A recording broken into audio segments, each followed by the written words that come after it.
Welcome to the You're Not Invisible After 50 podcast. I'm Kiran Kumar, founder and host of You're Not Invisible After 50. Despite the title, you don't have to be over 50 to listen to this podcast.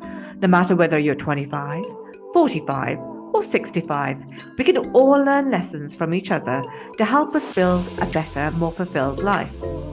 Come listen to the inspiring stories of all the phenomenal women over 50 who are kicking ass and making an impact. They are not invisible. I'm not invisible, and neither are you. So, no matter what society says, life doesn't end at 50.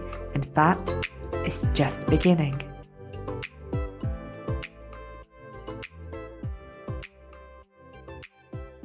Welcome to the You Are Not Invisible After 50 podcast. I'm Kiran and host of this podcast. We're all about showcasing phenomenal women over 50 who are kicking ass and making an impact. You get to hear all the inspiring stories why you don't have to be invisible after 50. So sit back and enjoy the wonderful life story from this week's guest. And my guest today is Heidi Clements. Hi, Heidi.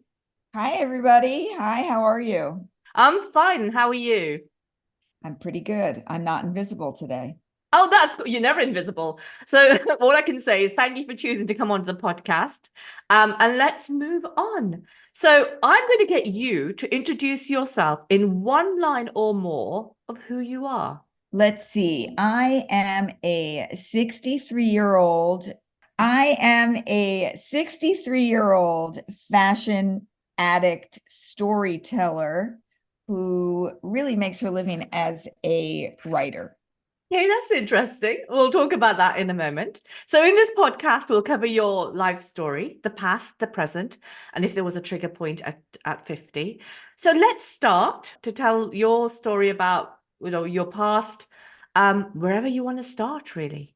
Gosh, oh gum, that's so much to start. I was born and raised in Staten Island, New York, to British parents, which lended itself to a very sort of not American upbringing, a little bit more stoic, a little less nurturing, which I think has sort of made me who I am today. I started my life as a non-scripted writer working in entertainment news. And I switched to scripted writing at 51, which is pretty impossible. And when that sort of fell apart recently, I started doing social media and trying to make money doing that. So I've kind of run the gamut of being a writer, but everything that I do, even to this day, still involves some sort of writing, even the social media that I'm doing. Okay, so let's talk about the past. So, your parents were British. I mean, you say that it was quite stoic. In what way was it a stoic upbringing? What were they My like? parents, my parents were not fond of hugging and I love yous, and not, I mean, not that they were hateful people, but they were just British and they were very sort of, kept everything close to the vest, so to speak. So it wasn't the most nurturing childhood. And I think that is problematic, quite frankly, for a lot of kids. I think you need to be nurtured. I think I grew up in a household that did not say I love you. I had to teach my parents how to say I love you, and took a long time to do that. Um, I did not grow up in a household where you were told you could be anything you want or do anything you want. They were, new here. They came here in the 50s and they were just following the American dream, which is, you go to college, you get a job, and you hit the grind. You hit the grind running, as they say. And so I think my parents, um, I think your childhood is what sort of makes you who you are and gives you the things in life that you need to either overcome or flourish in. And for me, it was a lot of overcoming a lot of things, especially as an unnurtured child. You end up being a people pleaser, and all kinds of other terrible things. You say other kind of terrible things. I mean, what kind of terrible things? And if you like to share, if you don't have to share, but if you like to share, Well, if you what kind know of me or if you follow me, you know that I was an alcoholic or am an alcoholic. So I think that led to, I think having an unnurtured childhood led me to believe that I was a burden. And I think when you don't love yourself enough, you start looking for ways to bury the voices in your head. And I used alcohol for mine. I also did not have great self-esteem and ended up in terrible relationships. I've had some sexual things that went down in my childhood that affected how I think about things today. I've worked through a lot of them, but I think your body keeps track of a lot of those things. So, just I don't want to blame my parents for everything, but your childhood is where you learn all the bad things that you need to unlearn.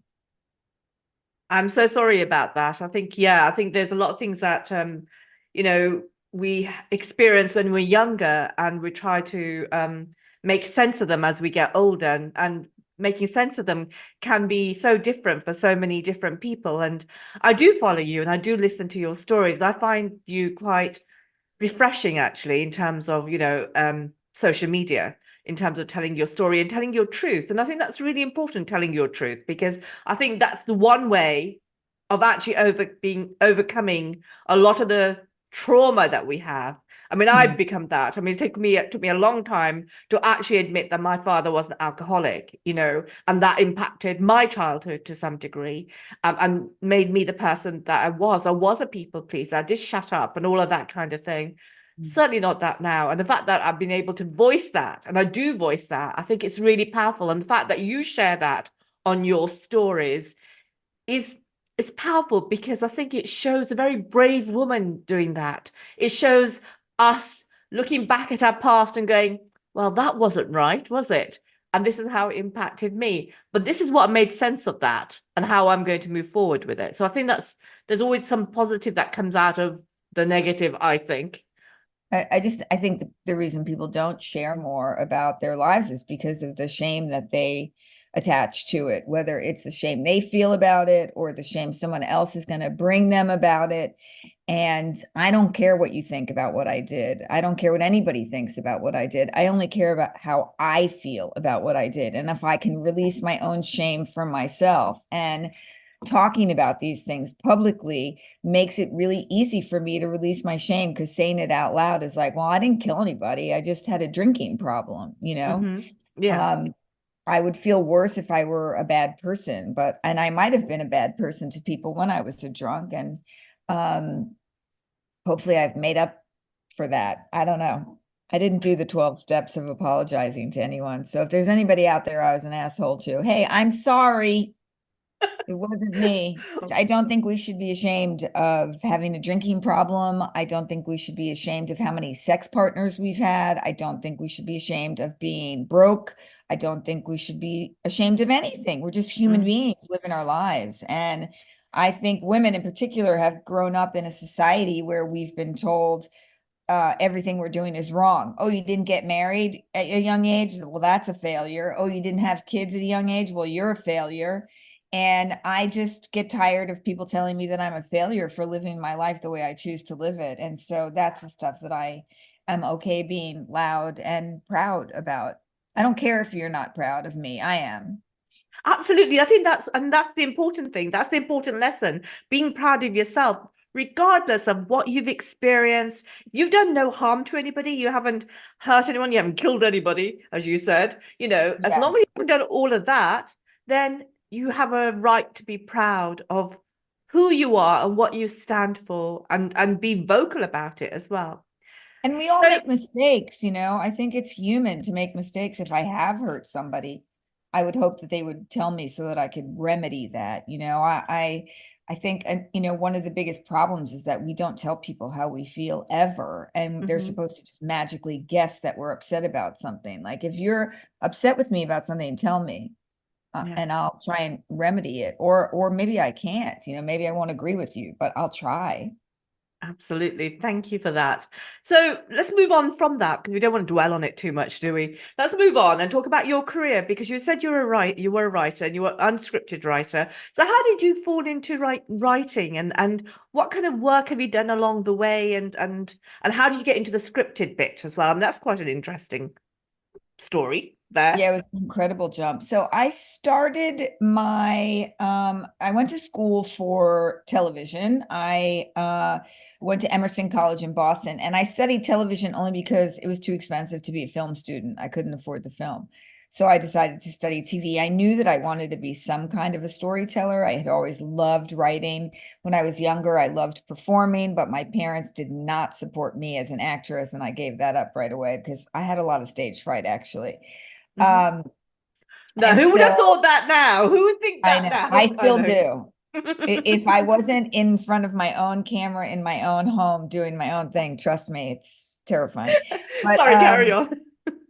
but so I got my first job was as a receptionist for a TV station, and I just made myself really good at what I did so that I would get promoted, and I kept getting promoted. I launched the Arts and Entertainment Network back in the day before there was such a thing as cable.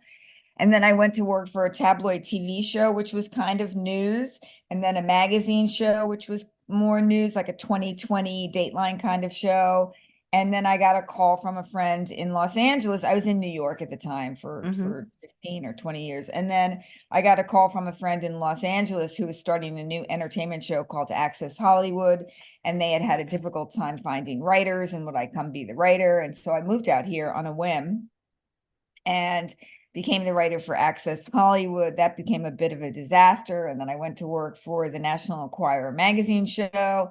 And then I went to work for Entertainment Tonight, which turned out to be the biggest disaster of all because I had an insane boss who I wrote about in my book. But I Wow. said it was fiction because I didn't want to get sued. So it's fiction. It's fictional, the chapter about her. So Anyway, we won't tell anyone that. We won't tell anybody that. exactly. I wrote a book, and then when I left Entertainment Tonight, I decided like I'm not going to take another job unless it's a permanent job doing what I love. And what I wanted to do was be a scripted writer. And I had always written scripts, but they were just sitting on my desk. And one day, my best friend, who was a writer, TV writer, said, "Hey, I'm going in to pitch 3 shows to Paramount. I only have 2. Can I pitch that script of yours that I read that I love?" And I was like, "Yeah, go for it." And so he pitched that. They bought that. And that's how I made my first scripted TV show. While I was still at Entertainment Tonight, we were on the same lot. And so I would run up and down the lot between my scripted show. And anyway, that show did not go. At the last minute, they decided it wasn't for CBS. But they picked up another show of my friends called Baby Daddy, and he hired me to be a writer on that show. I had no experience other than my own writing. I'd never been on a show before. And within a year, I was running that writer's room, and I had Mhm. written at the end of the 6 seasons that we did, I ran the writer's room, and I had written, sorry, I said that already. I wrote 25 of the 100 episodes that we wrote. And so I had a crash course in scripted. And when the show ended, I really wanted to become a writer for women over 50. And I Mhm. wanted to focus on that. And all of my scripts focused on that. And I pitched shows for 4 years, including one that was my version of Sex in the City with them at 50 Mhm. before. And just like that came out, sadly, about 4 years before. And now that it came out, I'll probably won't be able to sell that. But anyway, that's sort of my trajectory. I have not sold anything since I left Baby Daddy. I have about 5 scripts on my desk, including a movie. They're all about women over 50. And so far, nobody wants to touch them.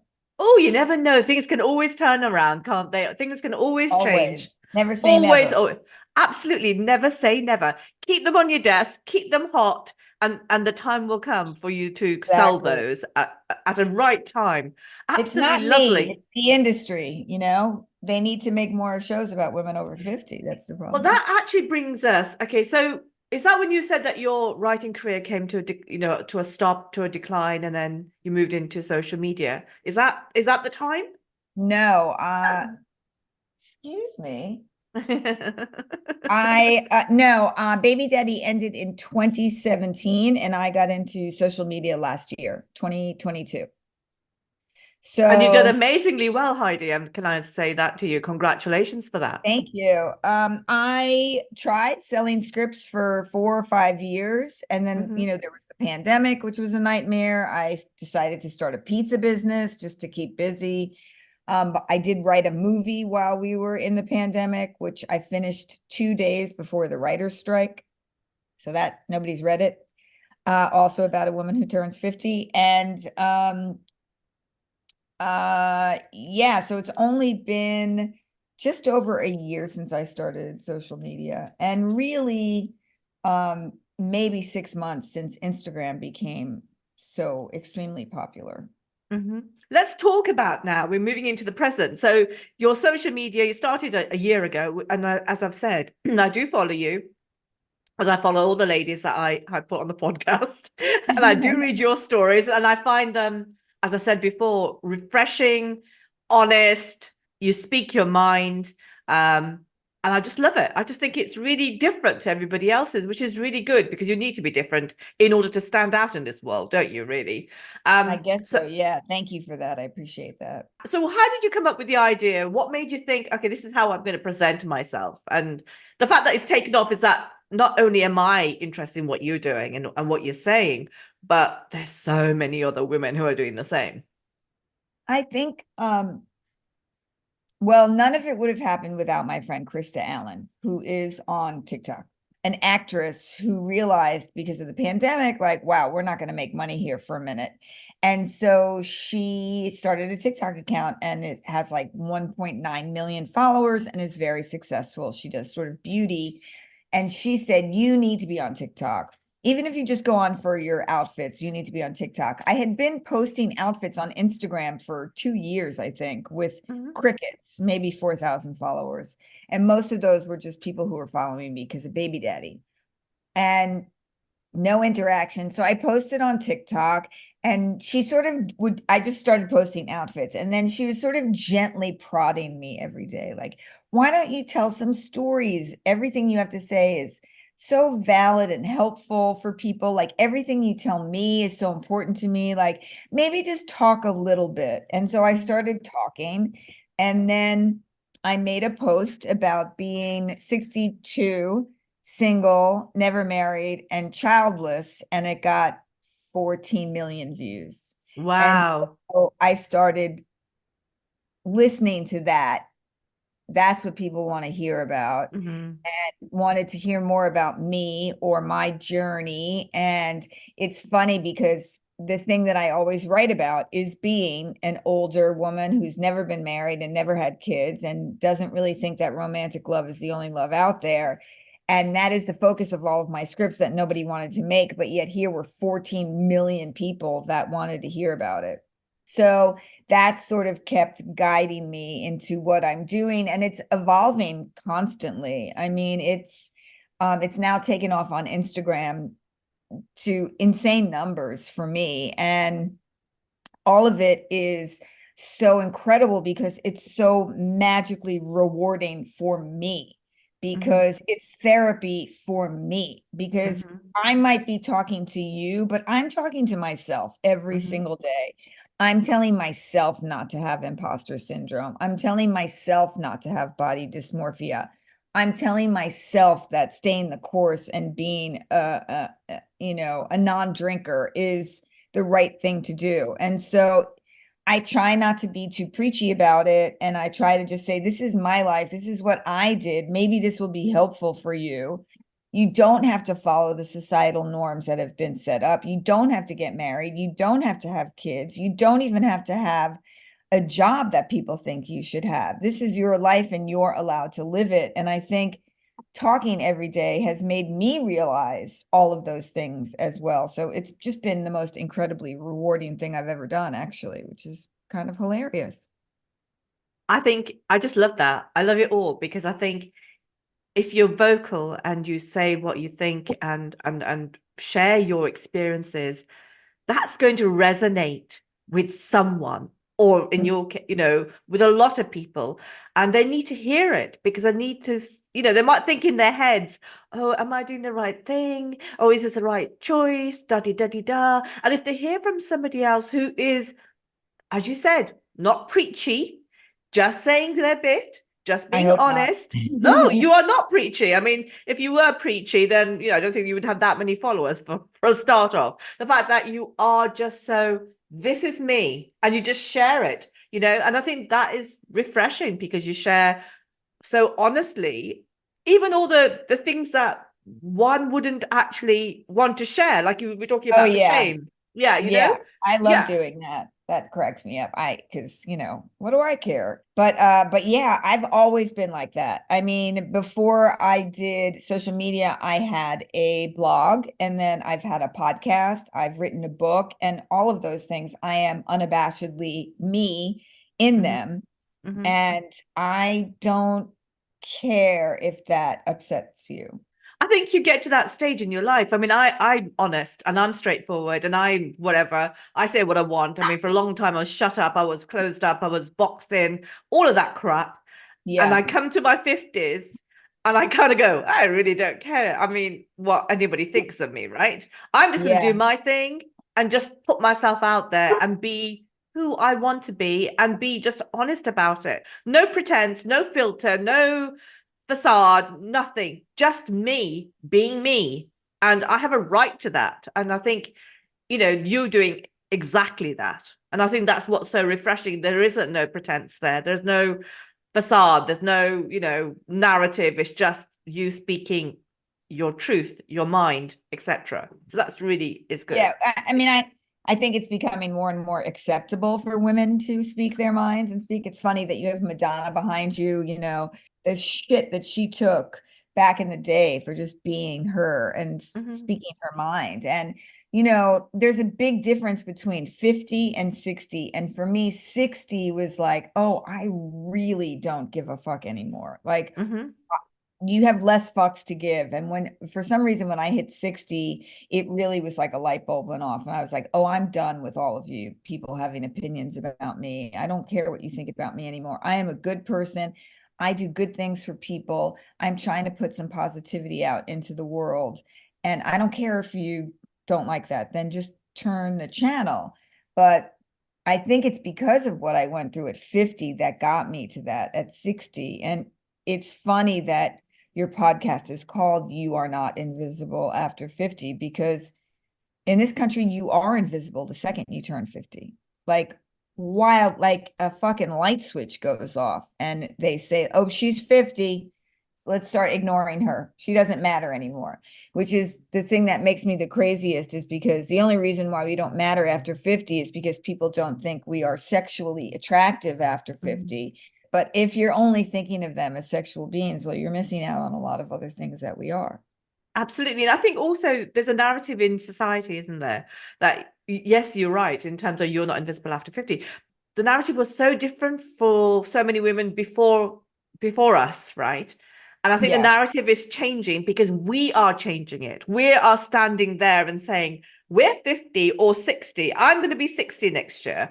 And I'm saying, this is me now at 60. And, Mhm. we're actually putting the focus on us and helping those who are coming up behind us to be different when they reach our age. And I think that's really, really, really positive, because I don't think we've had a lot of that, or we've had some, but not a lot in the past. We haven't had that many trailblazers, but now all the women that I interview, we're all trailblazers, right? Because we're changing the narrative, we're showing up, we're changing things, we're saying something different. We're saying this is what it looks like at 50, 60, 70, 80, and we're not invisible, we're not hidden. We are out there, and we're just as important as we were when we were younger, if not so Yeah. more.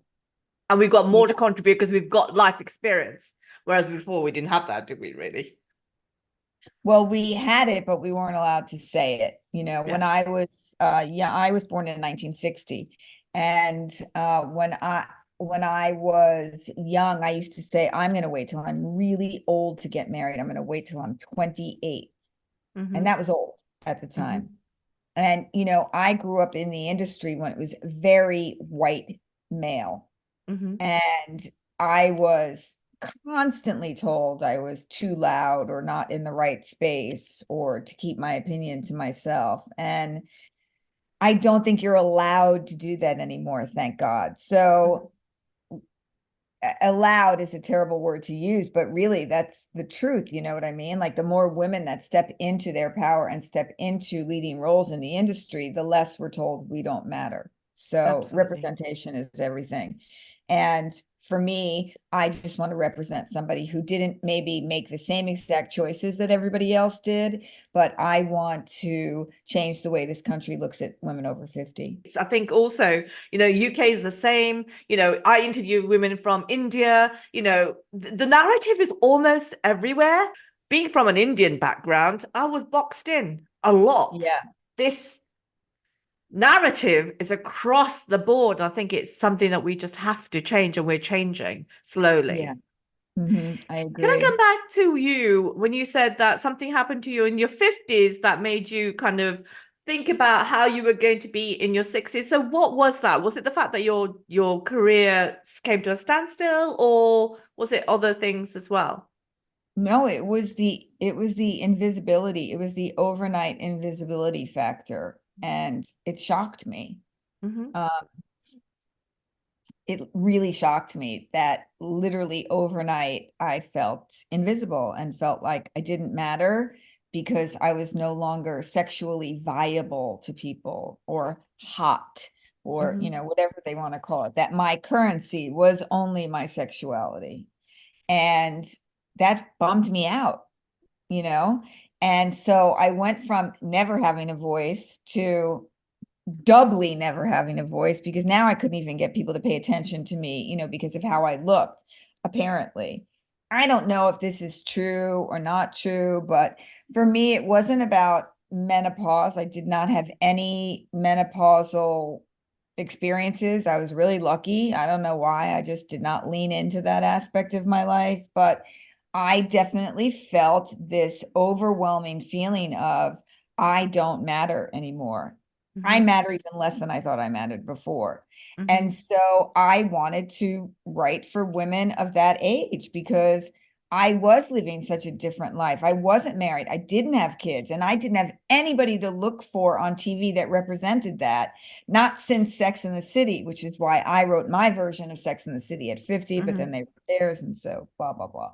But anyway, it was just that. It was the lack of, you wake up and you're like, wow, I don't see anyone like me on TV. And people would say, oh, well, what about Grace and Frankie? Well, they're fucking 80. They're 80. There's a big Mm-hmm. difference between 50 and 80.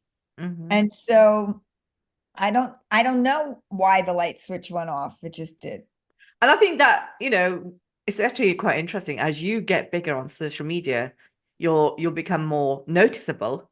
And hence, who knows where We'll the direction see. might be. Absolutely. I'm sure it's going to be all very positive. Right. Thank you It very has much for been that. an incredibly positive experience. And I have to say, that's been like the most rewarding thing is this, community that has been that has emerged on my page is wild to me. It's like today I talked about imposter syndrome, like you have imposter syndrome to even start doing what your dream is, but you Mhm. still have imposter syndrome when you Oh, start yeah. achieving that dream. It's even more difficult. Like, why is anybody listening to me? Yeah. Shit, maybe I shouldn't say that, and it's hard to stay the course.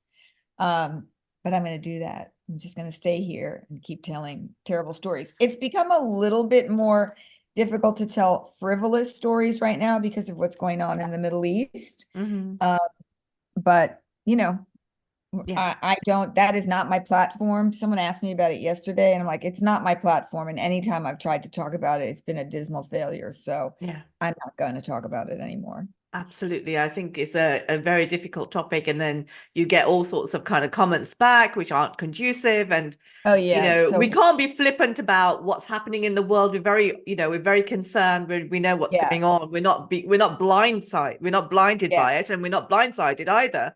The fact is that I feel that on social media, you're going to either be thrown under the bus on it because, like, what right do you have to say all this, blah, blah, blah. And I just think keep quiet, be who you just do what you need to do on social media and yeah. just be aware of what's going on in the world. So we're now going to a commercial break. And when we're back, we'll talk about what the future looks like and the bonus part of the podcast. Did you know that You Are Not Invisible After 50 is not just about a highly acclaimed global podcast? Our mission is to empower all women, regardless of colour, creed, class, and culture, across all countries and continents. So, we have two empowering courses for you: a high return 1 hour masterclass, Building a Life You Love, Creating Your Own Path After 50. This transformative masterclass is one you've been waiting for. Are you ready to seize life after 50 like never before? Well, say goodbye to feeling stuck and say hello to the life you love. Don't let age define your limits. Let it ignite your possibilities. This transformative masterclass is your ticket to a vibrant and fulfilling future. But that's not all. We also have our innovative introductory business course, Grey to Gold. In today's dynamic business world, age should never be a barrier to success. Say goodbye to age-related stereotypes and hello to unstoppable success. Our half-a-day course will equip you with the skills and confidence you need to conquer the business world. Discover the true value of your experience, reinvent yourself, stay competitive, and master the art of self-presentation. It's time to turn your grey into gold. Visit our website and check out our courses geared to propel you to the next level. So embrace your age, utilize your wisdom, experience, and own your success. Spots are limited. Also, we have wonderful products launching this year. So keep a watch on our social media posts and website, www.youarenotinvisibleafter50.com. You can also find out more about the woman behind You Are Not Invisible After 50. Details are available on my website, www.iamkirankumar.com, or my Instagram account at iamkirankumar13. We look forward to you connecting with us. Thank you. So, Heidi, let's move on and talk about the future. So, you've got your social media, which is growing very extremely well. So, where to from here is a question. What are you planning to do next? I don't know what I'm going to do next. I think some things have changed. I don't know if I want to work on a TV show anymore. I think I'd rather write movies. I know that I want to work smarter, not harder. I want to make money. I want to be financially free. People say money doesn't buy happiness, but I will take you to all the stores that sell it. They do. So I want to be financially free. I want to, for health insurance, for all of those things. And I want to maybe focus more on movie writing. I'm not sure. I really don't know. I am available for whatever the universe has in store. And that is where I have placed myself now. I'm open to it. Send me whatever it is you think I should be doing, and let's discuss it. Me and the universe. Let's talk about it. I think that's And really good. that's I think kind of that's where I am. I'm not saying no to anything. I'm not saying yes to anything. I'm just like, let's go. Tell me what you got.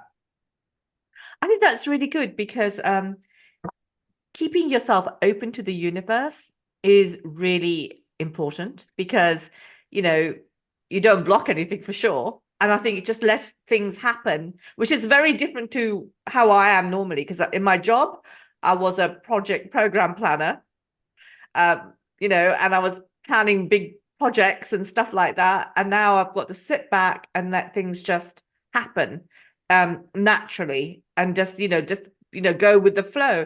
And in a way, that's quite refreshing because you don't know what's going to come through the door. No, do you And think I knew before, I was going to be an influencer at 63 years old? No. yeah, I couldn't have planned that if my life depended on it. I never, ever would have said, I'm going to be a TikTok star. Yeah. I'm going to, get free clothing for getting dressed in my underwear every day. Like, never in a million years did I think that what's happening now would happen. You can't, sometimes you just can't plan. You just have to spend every day thinking about what it is that would make you happy. Hmm. That's really the only thing that you can do. And if Absolutely. you can figure out how to be happy and be happy every day, well, you've won at life, because happiness breeds more happiness. So if you can figure out how to stay in the flow of happy, you have won at life. Oh, I love that. I just love that. I think it's true as well, just keep yourself open, just let things happen and just go with the flow and things will happen. And yeah, I mean it's like my journey as a podcaster. Did I think from a project program planner, well, manager to becoming a podcaster and all the other stuff I'm doing? Will that happen? No, I probably wasn't thinking about it too much, too hard. I'm certainly not a Of course podcaster, not.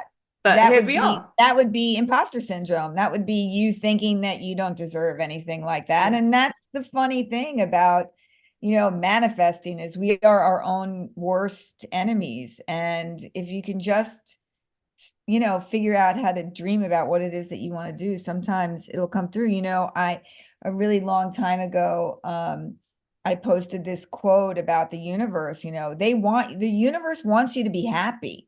The Hmm. universe wants happy people on the planet. They want your dreams to come true. They're not working against you, but you have to believe in it. Absolutely. Like you should believe in the scripts becoming movies and stuff like that. Yeah, I'm my own worst enemies about that, because I say things like, well, nobody cares about women over 50. Well, I'm just, making it true. Hmm. Yeah, absolutely. So we got a lesson to learn from that. Yeah, I'm Okay. constantly learning. Like I said, I'm always talking to myself first in Yeah, my posts. yeah, absolutely. So we're going to move on to the bonus part of the podcast. So 5 tips that you'd give to anyone who's under 50. What would you say to them? Five. 5 tips. Okay. Figure out how to love yourself. That may involve dating yourself. It's okay to be single. It's okay to figure out who you are and what you like, and spend some time with yourself, so that when you get with someone, you know what to expect, you know what you want in a relationship, or how you want to be treated. I think loving yourself is extremely important. Um, you know, Take baby steps towards your dreams. You don't have to do it all overnight. I am somebody that believes, unfortunately, like, if it doesn't happen right away, it's never going to happen. And that's absolutely not true. Mel Robbins, who I love, talks about, all the time that you spend saying you can't write a book, you would have finished writing a book. Just take baby steps. Um, I would say release your shame. Release your Mhm. shame about who you are and what you have and haven't done. It's not worth holding on to. Life is not a test. There's no passing or failing. You're not ahead or behind. You're just where you are, and maybe you're exactly where you should be. Um, what else could I say to my younger self? Stop worrying about what other people think about you. It doesn't fucking matter. It just doesn't matter.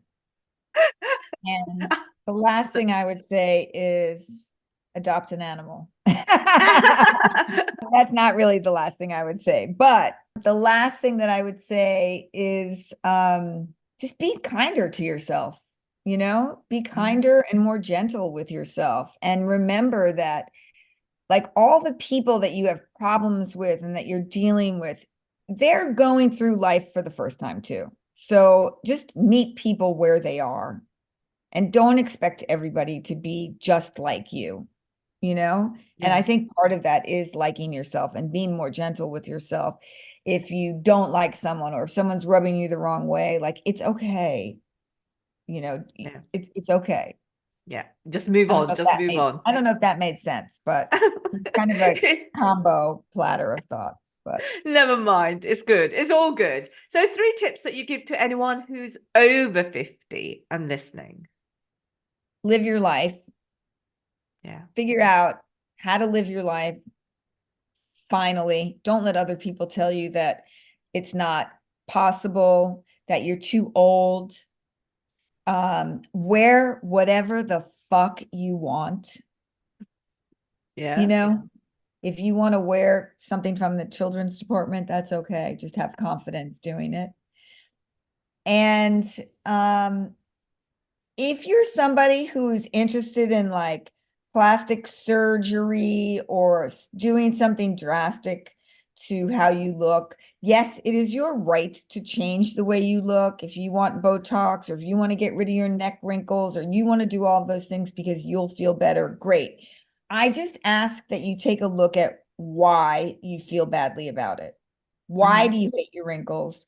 Why do you think you're overweight? Why do you not like your cellulite? And I'm going to tell you that it's not because of how you feel. It's because of how someone else told you how you feel. So trust yourself more, love yourself more, accept yourself more. Oh, I love that. I love that. That's what you should use on your social media tomorrow, right?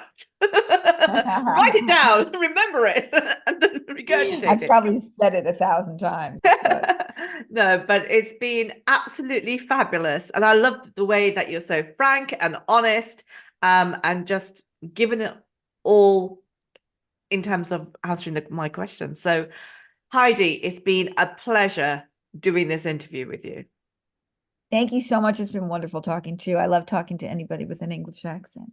Oh, do you really? Oh, I love my English accent. It makes me feel like home because, my folks are British and all my relatives Yeah. still live in London. Oh, very nice. Thank you. Thank you very much for being on this podcast. Thank you. Thank you for listening to the You're Not Invisible After 50 podcast. If you want to hear more from some amazing women who are over 50, who are kicking ass and making impact, then don't forget to follow us right here on Apple Podcasts or Spotify. Remember to subscribe, rate, comment, and share with other women through your social media. Let's spread the word across the world that you don't have to be invisible after 50.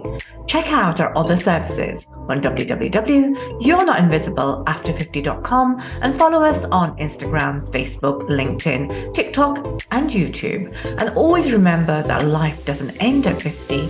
In fact, it's just beginning. We look forward to you connecting with us. Thank you.